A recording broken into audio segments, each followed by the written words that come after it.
नमस्कृत्य नरं चैव नरोत्तमं देवीं सरस्वतीं व्यासं ततो जयमुदीरयेत्।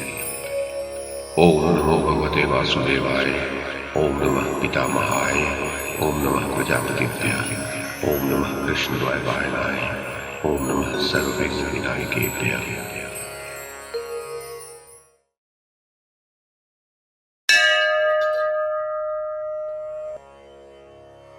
वैशंपायन जी कहते हैं, जन्मेजय महाराज धृतराष्ट्र बोले, संजय अत्यंत सुख में पला हुआ वीर बालक अभिमन्यु युद्ध में कुशल था।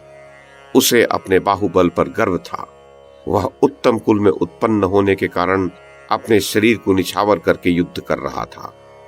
जिस समय वह 3 साल की अवस्था वाले उत्तम अश्वों के द्वारा मेरी सेनाओं में प्रवेश कर रहा था, उस समय युधिष्ठिर की सेना में क्या कोई बलवान वीर उसके पीछे पीछे व्यूह के भीतर आ सका था?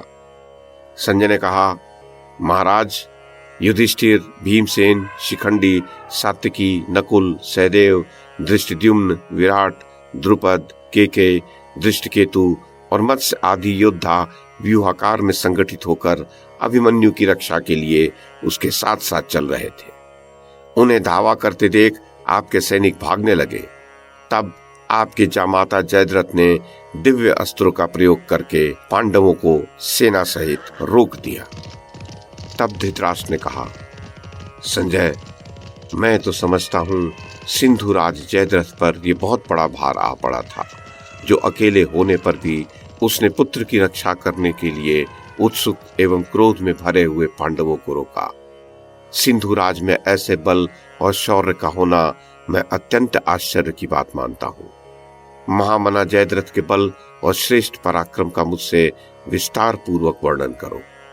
सिंधुराज ने कौन सा ऐसा दान, होम, यज्ञ अथवा उत्तम तप किया था जिससे वह अकेला ही समस्त पांडवों को रोकने में समर्थ हो सका? साधु शिरोमणि सूत, जयद्रथ में जो इंद्रिय संयम अथवा ब्रह्मचर्य हो वो बताओ। विष्णु, शिव अथवा ब्रह्मा किस देवता की आराधना करके सिंधुराज ने अपने पुत्र की रक्षा में तत्पर हुए पांडवों को क्रोधपूर्वक रोक दिया? भीष्म ने भी ऐसा महान पराक्रम किया हो मुझे पता नहीं है।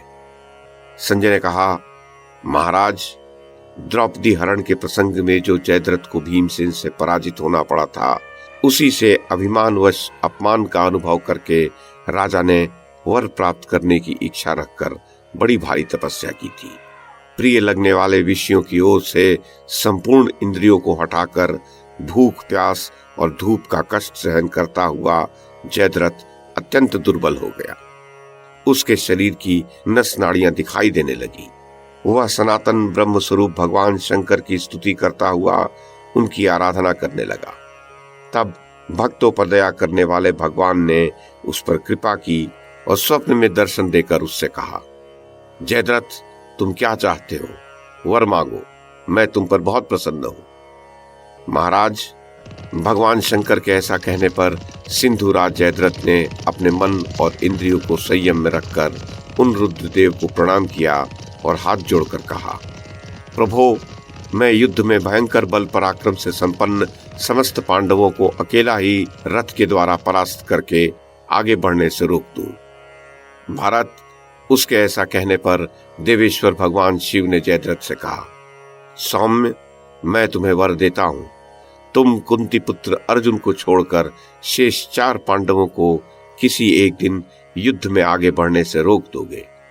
राजन, तब देवेश्वर महादेव से एवमस्तु कहकर राजा जयद्रथ जाग उठा। उसी वरदान से अपने दिव्य अस्त्र बल के द्वारा जयद्रथ ने अकेले ही पांडवों की सेना को रोक दिया। उसके धनुष की टंकार सुनकर शत्रु पक्ष के क्षत्रियों के मन में भय समा गया, परंतु आपके सैनिकों को बड़ा हर्ष हुआ। राजन, उस समय सारा भार जयद्रथ के ही ऊपर पड़ा देख आपके क्षत्रिय वीर कोलाहल करते हुए जिस ओर युधिष्ठिर की सेना थी उसी ओर टूट पड़े। राजेंद्र, आप मुझसे जो सिंधुराज जयद्रथ के पराक्रम का समाचार पूछ रहे हैं वो सब सुनिए। उसने जिस प्रकार पांडवों के साथ युद्ध किया वह सारा वृत्तांत बताता हूँ। सारथी के वश में रहकर अच्छी प्रकार सवारी का काम देने वाले वायु के समान वेगशाली तथा नाना प्रकार की चाल दिखाते हुए चलने वाले सिंधु देशीय विशाल अश्व जयद्रथ का वहन करते थे। विधि पूर्वक सजाया हुआ उसका रथ गंधर्व नगर के समान जान पड़ता था। उसका रजत निर्मित एवं वाराह चिन्ह से युक्त महान ध्वज उसके रथ की शोभा बढ़ा रहा था। श्वेत छत्र, पताका, चंवर और व्यजन, इन राज चिन्हों से वह आकाश में चंद्रमा की भांति सुशोभित हो रहा था। उसके रथ का मुक्ता, मणि, सुवर्ण तथा हीरो से विभूषित लोहमय आवरण नक्षत्रों से व्याप्त हुए आकाश के समान सुशोभित होता था। उसने अपना विशाल धनुष फैलाकर बहुत से बाण समूहों की वर्षा करते हुए व्यूह के उस भाग को योद्धाओं द्वारा भर दिया जिसे अभिमन्यु ने तोड़ डाला था। उसने सात्विकी को 3, भीमसेन को 8, धृष्टद्युम्न को 60, विराट को 10, द्रुपद को 5, शिखंडी को 7, केके राजकुमारों को 25, द्रौपदी पुत्रों को 3-3 तथा युधिष्ठिर को 70 तीखे बाणों द्वारा आहत कर दिया। तत्पश्चात बाणों का बड़ा भारी जाल सा बिछाकर उसने शेष सैनिकों को भी पीछे हटा दिया।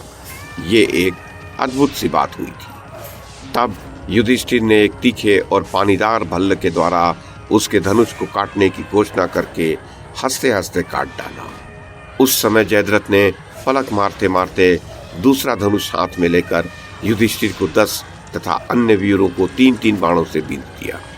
उसकी इस फूर्ति को देख और समझकर भीमसेन ने 3-3 भल्लों द्वारा उसके धनुष, ध्वज और छत्र को शीघ्र ही पृथ्वी पर काट गिराया। आर्य तब उस बलवान वीर ने दूसरा धनुष ले उस पर प्रत्यंचा चढ़ाकर भीष्म के धनुष, ध्वज और अश्वों को धराशायी कर दिया। धनुष कट जाने पर अपने अश्वहीन उत्तम रथ से कूदकर भीमसेन सात्विकी के रथ पर जा बैठे, मानो कोई सिंह पर्वत के शिखर पर जा चढ़ा हो। सिंधुराज के उस अद्भुत पराक्रम को जो सुनने पर विश्वास करने योग्य नहीं था, प्रत्यक्ष देख आपके सभी सैनिक अत्यंत हर्ष में भरकर उसे साधुवाद देने लगे। जयद्रथ ने अकेले ही अपने अस्त्रों के तेज से जो क्रोध में भरे हुए पांडवों को रोक दिया, उसके उस पराक्रम की सभी प्राणी प्रशंसा करने लगे। सुभद्रा कुमार अभिमन्यु ने पहले गजारोहियों सहित बहुत से गजराजों को मारकर व्यूह में प्रवेश करने के लिए जो पांडवों को मार्ग दिखा दिया था, उसे जयद्रथ ने बंद कर दिया। वे वीर मत्स्य, पांचाल, केके तथा पांडव बारंबार प्रयत्न करके व्यूह पर आक्रमण करते थे, परंतु सिंधुराज के सामने टिक नहीं पाते थे। आपका जो शत्रु द्रोणाचार्य के व्यूह को तोड़ने का प्रयत्न करता महाराज, उसी श्रेष्ठ वीर के पास पहुंचकर जयद्रथ उसे रोक दे रहा था।